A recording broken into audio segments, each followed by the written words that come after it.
I didn't like, you couldn't touch me, you know, it would be real uncomfortable if you just did that to me. Yeah, I don't like that. I don't know what another man should be with that woman. That's kind of sick. Richard Pryor was more than just a comedian. He was a revolutionary. A raw, fearless, truth-telling genius who turned pain into punchlines and shattered boundaries with every syllable. He was Hollywood's most unpredictable star, a man who could make an audience erupt with laughter and fall into stunned silence seconds later. But behind the fire and the fame, Pryor held grudges, deep ones. And there was one man in Hollywood who triggered something in Richard Pryor that even he couldn't fully laugh off.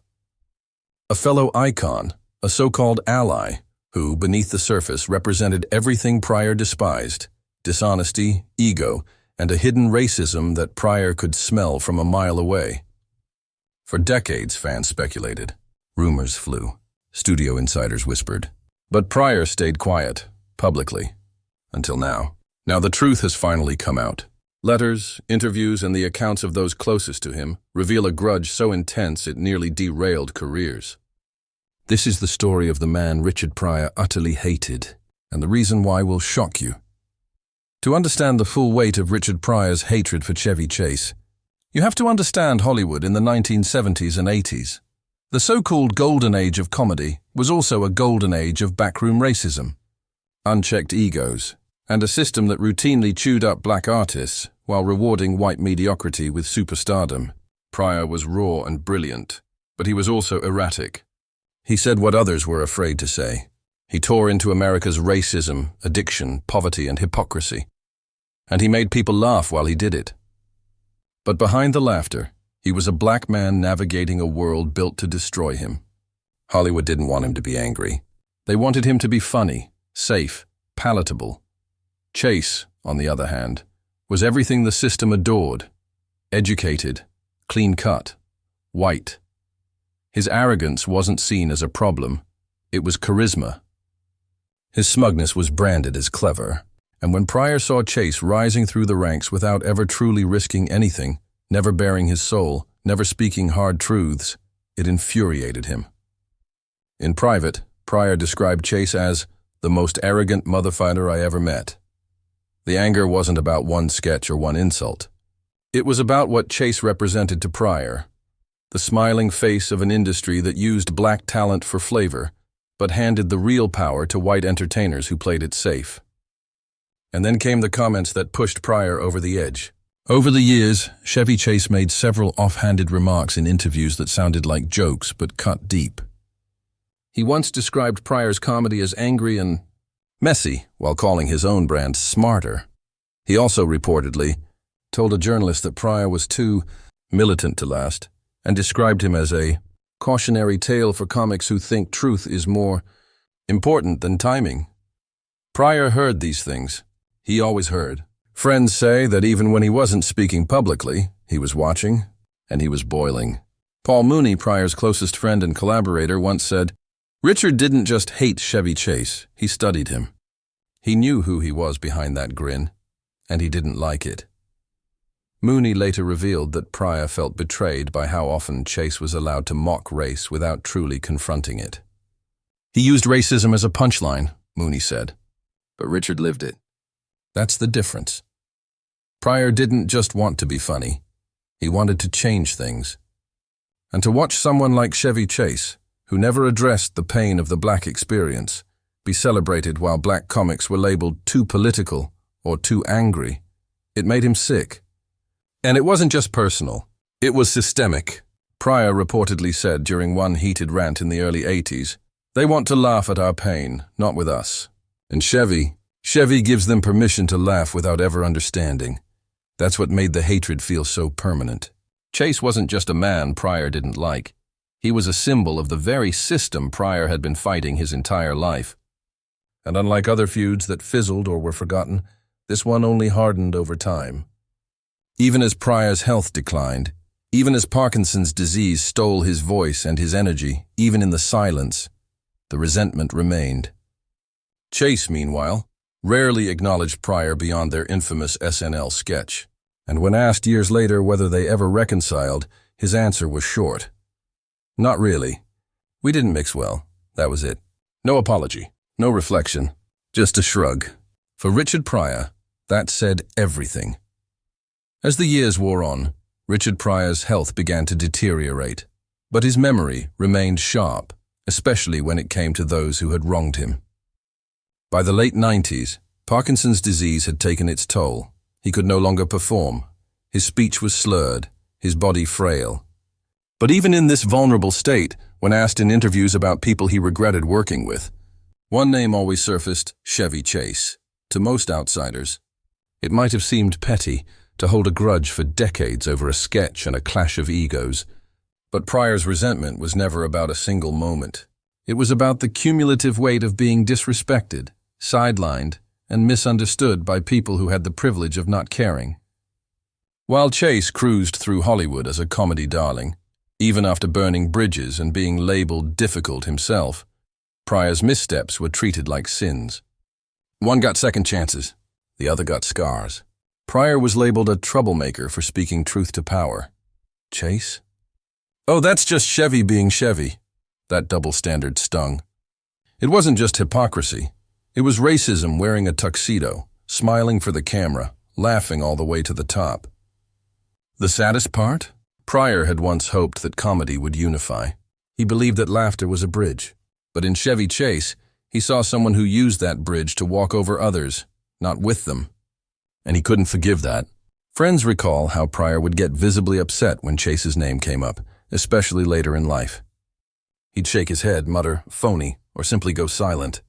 For a man who made his career by speaking openly about race, addiction, family, self-hatred, that silence spoke volumes. It meant the wound never closed. One night in private, Pryor told Paul Mooney, "He didn't just disrespect me, he disrespected the struggle." Pryor's comedy wasn't just about making people laugh.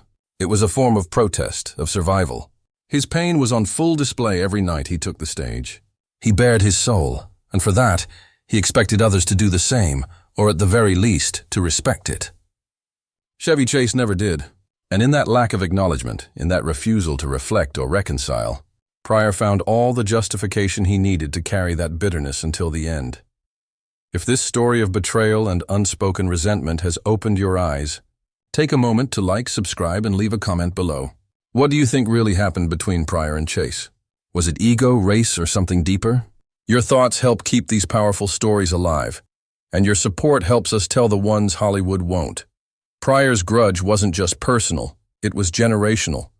It was about every black artist who was told to tone it down, to be less angry, while their white counterparts got praised for mediocrity.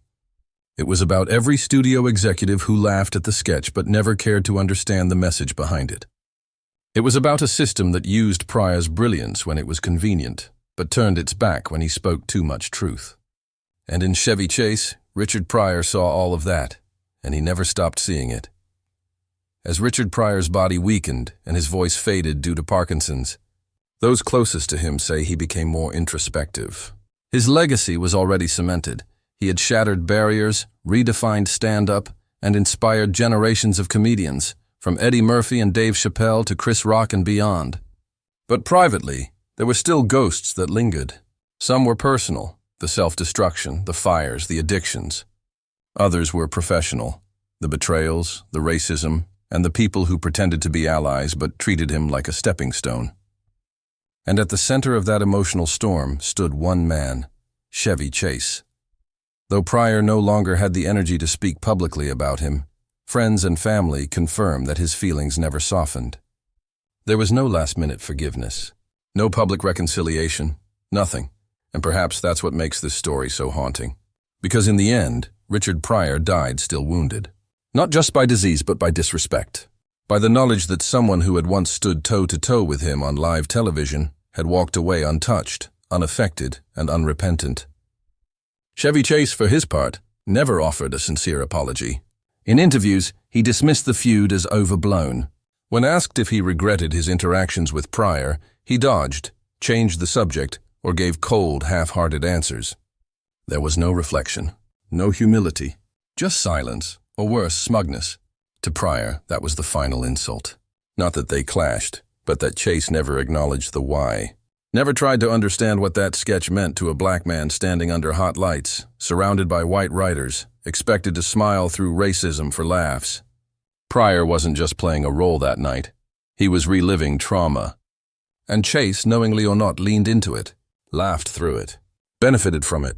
So, when Pryor passed away on December 10, 2005, there was no message from Chevy Chase. No quote. No tribute. Just silence. And in a way, that silence said more than words ever could. It confirmed everything Pryor had believed about him. Even in death, Chase couldn't find the grace to reflect. And yet Pryor's truth outlived them both. Today, when people revisit that infamous SNL sketch, they don't just see a comedy bit. They see tension, power, pain. They see Richard Pryor, holding back the rage of centuries, turning it into brilliance while Chevy Chase hides behind satire, smug and oblivious. The world has changed. Audiences are more aware now. The subtext is clear, and with that clarity comes vindication. Because even though Pryor never got the apology he deserved, history is speaking for him now. His legacy grows stronger every year, raw, imperfect, brilliant. And Chase? He's remembered, yes, but with asterisks. With baggage. With a reputation that's only worsened over time. Pryor once said, "I'm not afraid to die. I just don't want to be there when it happens." But the truth is, a part of Richard Pryor lives on in every comedian who dares to speak the truth, who uses pain as power, who refuses to be quiet when the system tells them to smile.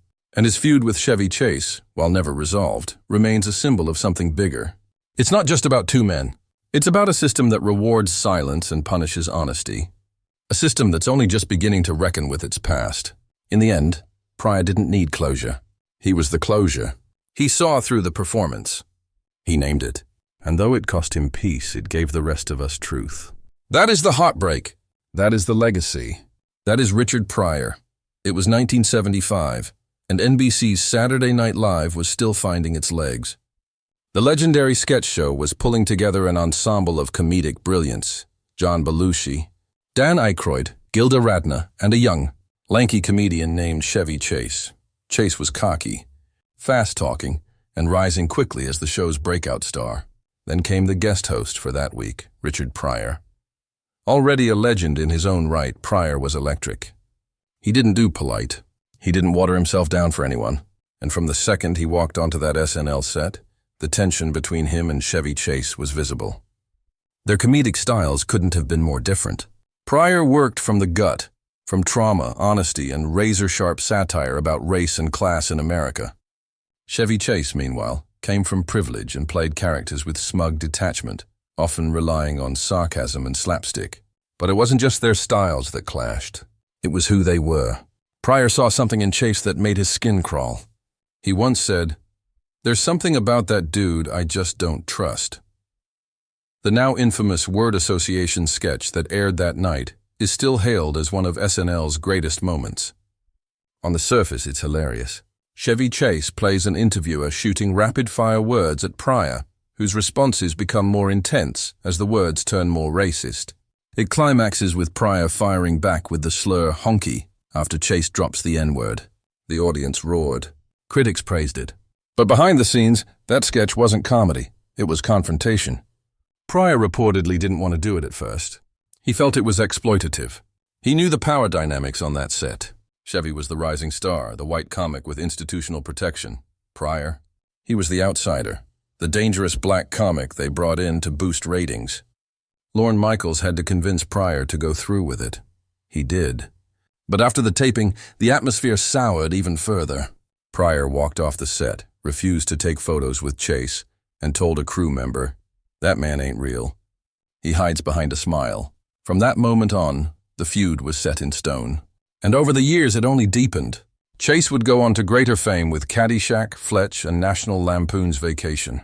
Pryor, meanwhile, became more erratic, struggling with addiction, burning himself during a cocaine explosion, and trying to hold on to his comedic legacy while navigating inner demons. But whenever Pryor was asked about certain comedians he didn't like, he never hesitated. "Chevy Chase," he'd say coldly. "He ain't funny. He's fake." It wasn't just jealousy. It wasn't about fame. It was about respect. Pryor believed Chase had none, for him, for black culture, or for the pain comedy comes from. And Pryor never forgot that.